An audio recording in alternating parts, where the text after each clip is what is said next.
আপনারা লক্ষ্য করেছেন 2024-এর জুলাই আগস্টের গণঅভ্যুত্থানের মধ্য দিয়ে যে সুন্দর নতুন একটি বাংলাদেশ, হাজার হাজার ভাইয়ের জীবন, অসংখ্য ভাইয়ের হাত পা চোখের বিনিময়ে অর্জিত হয়েছিল, একটি দলের বিশৃঙ্খলা, হত্যা, সন্ত্রাস, খুন, ধর্ষণের কারণে আজ তা কলঙ্কিত হতে চলেছে।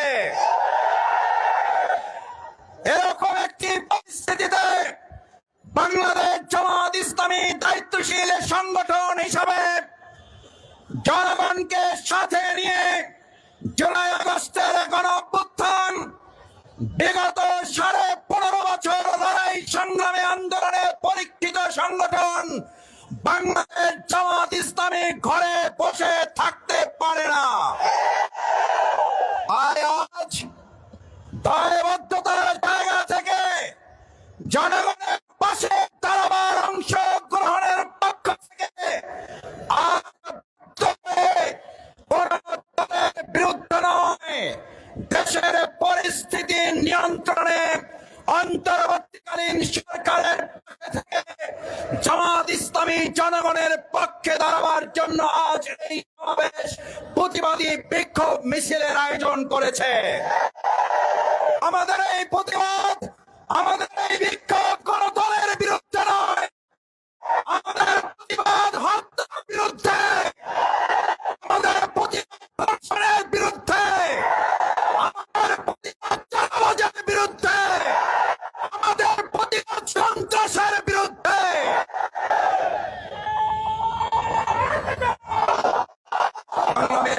বন্ধুগণ, এই সমাবেশে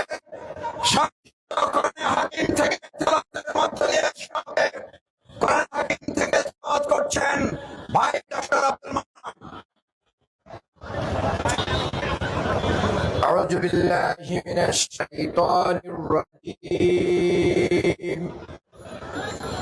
بسم الله الرحمن الرحيم أفلا ينظرون إلى الإبل كيف خلقت وإلى السماء كيف رفعت وإلى الجبال كيف نصبت فذكر إنما أنت مذكر لست عليهم بمسيطر إلا من تولى وكفر فيعذبه الله العذاب الأكبر إن إلينا إيابهم ثم إن علينا حسابهم صدق الله العظيم সংগ্রামী ভাই এবং বন্ধুগণ, জামাত ইসলামী আজকের এই সমাবেশে এ পর্যায়ে আমাদের সামনে সংক্ষিপ্ত বক্তব্য রাখার জন্য অনুরোধ করছি বাংলাদেশ জামাত ইসলামী ঢাকা মহানগরী দক্ষিণের সংগ্রামী সহকারী সেক্রেটারি জেনারেল, সহকারী সেক্রেটারি, ঢাকা 5 আসনের সংগ্রামী জননেতা, সাবেক ছাত্র নেতা জনাব কামাল হোসেন।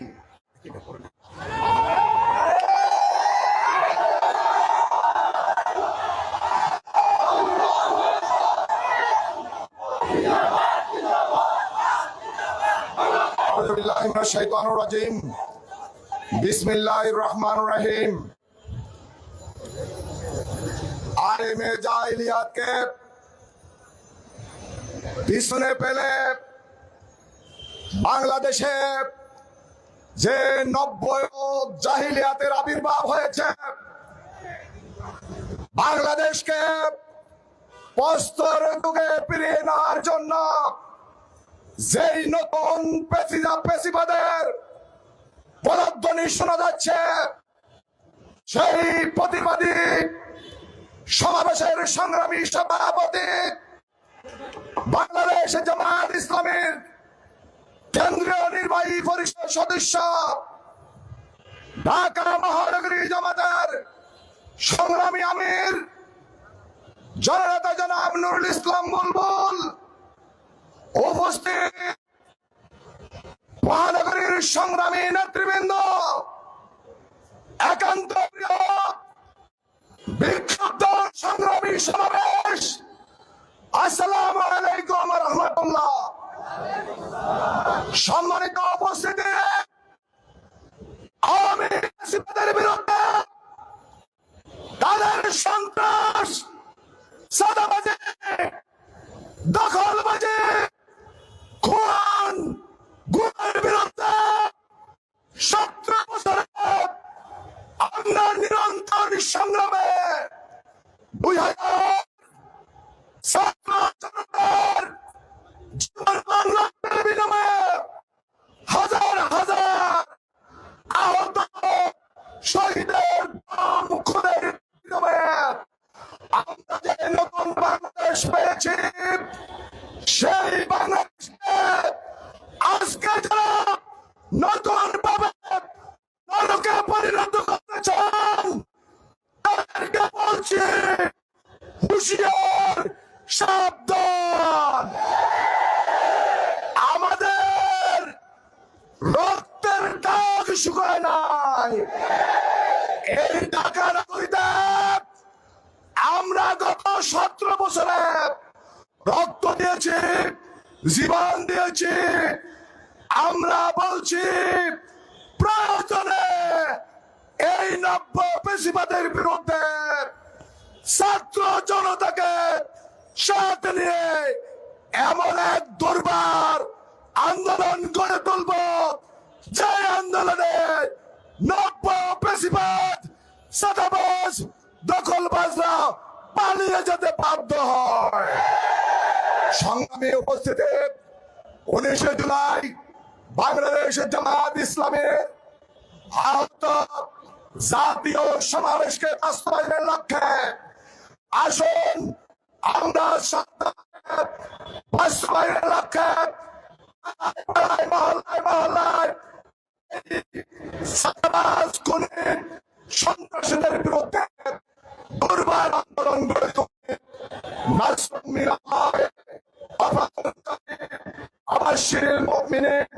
আসসালামু আলাইকুম ওয়া রাহমাতুল্লাহ। সংগ্রামী এবং বন্ধুগণ, আজকে বিক্ষোভ মিছিল, উত্তর মিছিল, পূর্ব সমাবেশে আমাদের সামনে বক্তব্য রাখবেন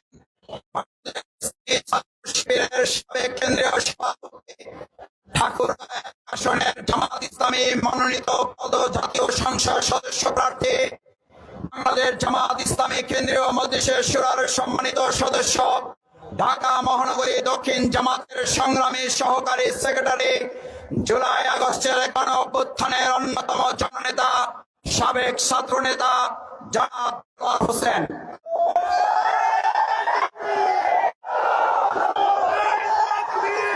আউযু বিল্লাহি মিনাশ শাইতানির রাজীম। বিসমিল্লাহির রহমানির রহিম।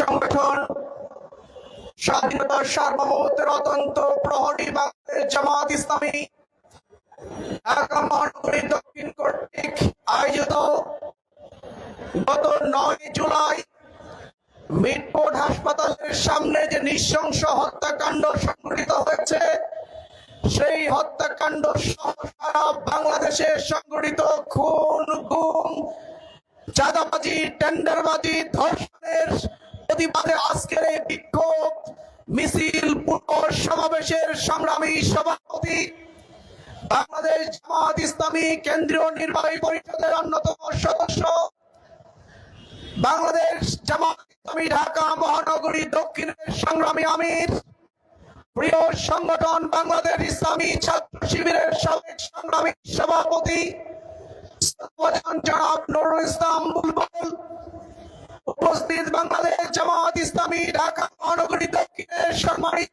নেতৃবৃন্দ, আইন শৃঙ্খলায় নিয়োজিত পুলিশ প্রশাসনের ভাইরা, সাংবাদিক বন্ধুগণ, সংগ্রামী ঢাকাবাসী, আসসালামু আলাইকুম। সংগ্রামী ঢাকাবাসী, অনেক জীবন, অনেক রক্ত, অনেক কুরবানির বিনিময়ে 5ই আগস্ট যখন আমরা আমরা নতুন করে স্বাধীনতা অর্জন করলাম, ফেসিবাদ মুক্ত একটি বাংলাদেশ আমরা পেলাম। ঠিক তখন আমরা লক্ষ্য করছি 1 বছর পেরোতেই আবার আমাদেরকে সেই 15 বছর ইতিহাসের দিকে ফিরে যেতে হচ্ছে। এটি অত্যন্ত দুঃখজনক। গত 11 মাসে যদি পর্যালোচনা হয়, তাহলে একটি দলের হাতে প্রায় 130 জনের বেশি মানুষ খুন হয়েছে। এই 130-এর মধ্যে অধিকাংশই হলো তাদের নিজেদের দলীয় নেতা কর্মীরা খুন করেছে।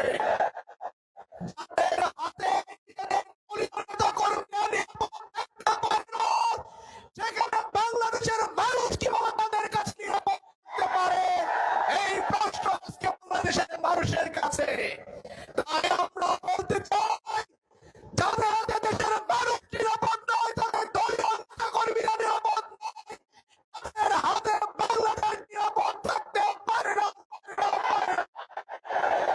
আগামী দিনে বাংলাদেশের মানুষকে বুঝিয়ে দিতে হবে, যাদের হাতে বাংলাদেশ নিরাপদ নয়, তাদের হাতে বাংলাদেশকে কখনোই তুলে দেব না ইনশাআল্লাহ।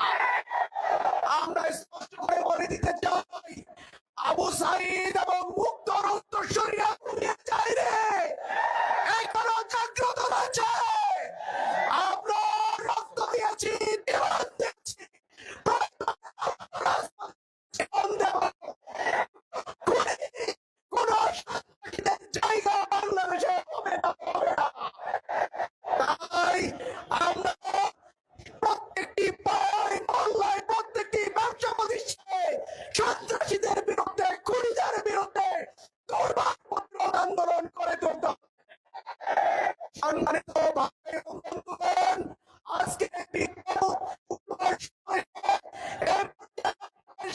বক্তব্য পেশ করবেন বাংলাদেশ জামায়াত ইসলামী ঢাকা মহানগরী দক্ষিণের সংগ্রামী সেক্রেটারি, প্রিয় সংগঠন বাংলাদেশ ইসলামী ছাত্র শিবিরের সাবেক সংগ্রামী সভাপতি জনাব ডক্টর শফিক ইসলাম মাসুদ।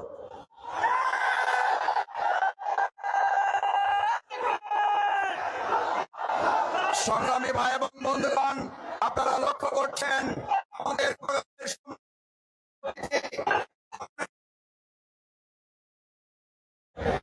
আজকের এই মিটফোর্ডের সামনে নারকীয় হত্যাকাণ্ড, খুলনায় হত্যাকাণ্ড, চাঁদপুরে ইমামকে হত্যা চেষ্টা সহ সারা দেশে খুন, ধর্ষণ, সন্ত্রাসী, দখল, চাঁদাবাজির বিরুদ্ধে ঢাকা মহানগরী দক্ষিণ সংগঠন জামায়াতের আয়োজনের সম্মানিত সভাপতি জননেতা জনাব নুরুল ইসলাম বুলবুল, প্রধান অতিথি কেন্দ্রীয় নির্বাহী পরিষদের সদস্য, আমাদের প্রাণ প্রিয় নেতা সহকারী সেক্রেটারি জেনারেল অবিভক্ত ঢাকা মহানগরীর সংগ্রামী সাবেক আমির জননেতা মজলুম জননেতা জনাব মাওলানা রফিকুল ইসলাম খান, সংগ্রামী নেতৃবৃন্দ, সংগ্রামী ভাই এবং বন্ধুগণ, আসসালামু আলাইকুম ওয়া রাহমাতুল্লাহি ওয়া বারাকাতুহু।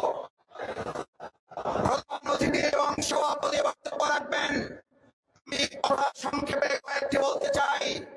আমার ভাই এবং বন্ধুগণ, দেশ আমরা নতুন করে অর্জন করেছে বাংলাদেশ মানুষ কিছুটা স্বস্তির সাথে যখন জীবন যাপন শুরু করছে, লক্ষ্য করেছে একটা দল নির্বাচন জিকির করে অন্তর্বর্তীকালীন সরকারকে ব্যর্থ এবং তাদেরকে অস্থিতিশীল করে সনাতন একটা কর্মগুলো শুরু করেছে। শিক্ষিত হওয়ার প্রয়োজন নাই, আমাদের সাধারণ জনগণের কথা বলতে শুরু করেছে। জন্য আজকে সাংবাদিক সম্মেলন করে কথা বলা হয়েছে। দেশের মানুষ তদন্ত করার কথা বলে, কিন্তু তাদের কাছে একটা তদন্ত আছে। যারা যেন তেন নির্বাচন করছে, অস্থিতিশীল তৈরি করার, তারা সেই ঠুনকো নির্বাচনের আয়োজনে সরকারকে এই সমস্ত ষড়যন্ত্র চালাচ্ছে। 9 তারিখে ঘটনা সংঘটিত হয়েছে। আজকে সাংবাদিক সম্মেলন কেন চাই? 9 তারিখে